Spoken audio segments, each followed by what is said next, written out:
I'm going to give you a few tips on doing the lesson plan for generalist and special education. This is sixth grade science, scientific investigation, and reasoning. Student uses scientific inquiry methods during laboratory and field investigations. The student is expected to construct tables and graphs using repeated trials and means to organize data and identify patterns. Remember that this is not a math lesson.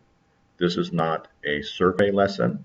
This is not a graphing lesson. This is using repeated trials and means or averages to organize data, identify patterns with graphs, tables. So you're going to be making graphs, tables, and you're going to be doing repeated trials. Make sure you do that. Remember that you're going to do one activity during content presentation with all of the students, and you're going to do a different activity when they're in their groups working on their own project, which you will guide them with to some extent. A suggested approach might be, or we might have done in class, depends on which semester this is, where you're having every student in class having 2 coins or maybe 3 coins, and you might flip the coins and then record how many had, if it was 3 coins, 3 tails, 2 tails, 1 heads, 1 tail, 2 heads, or 3 heads. And you could make a table of that, and then you could graph that. You do that a few times, and you see how the graph changes as you do extra trials to see if a pattern develops.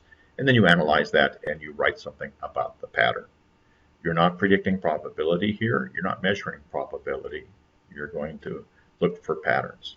Another type of experiment you might do would be maybe with 2 or 3 dice. And you take the dice, never just one, it's 2 or 3. And you might roll the dice 10 times, 20 times, 30 times, 40 times, count all of the dots. It could be 2, 3, 4, 5, 6, 7, 8, 9, 10, 11, 12, anywhere between 2 and 12, depending on how they roll, and you record those in a table.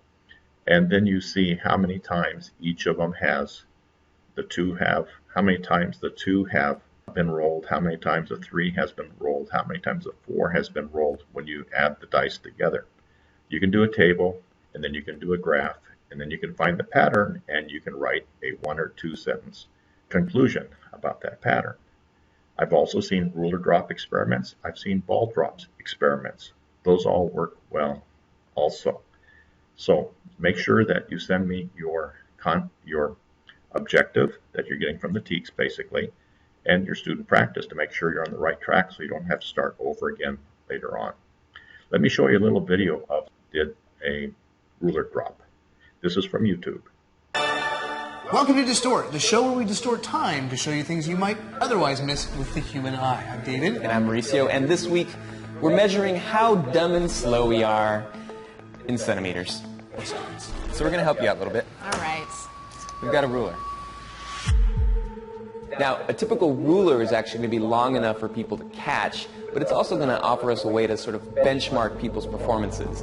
In Jackie's case here, it took her about 14.5 centimeters to catch it.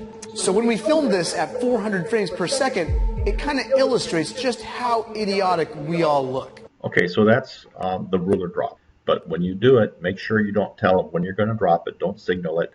They have to be at the ready for the ruler drop, and then when one person releases it from above the hand or above the fingers, then they have to pinch it. And then you can measure the reaction time, record that in a table, do the mean, and then you can compare means between different people, perhaps in the group. For instance, that might be one thing you might want to do as a group. You can do ball drop as well, where you drop a ball from a certain height, always the same height. You have to make sure it's at the same height every time. And then someone down below is recording how far up it has bounced. And so you'll have to have something measuring that also for when the ball bounces up and how high it goes. And you can do that maybe 5, 10, 15 times, record it each time, and then find the mean or the average. And you'll be teaching them how to do that also. If you have any questions on this, give me a call. Send me your objective and your student practice early so that we can make sure you're on the right track and you don't make mistakes all the way through.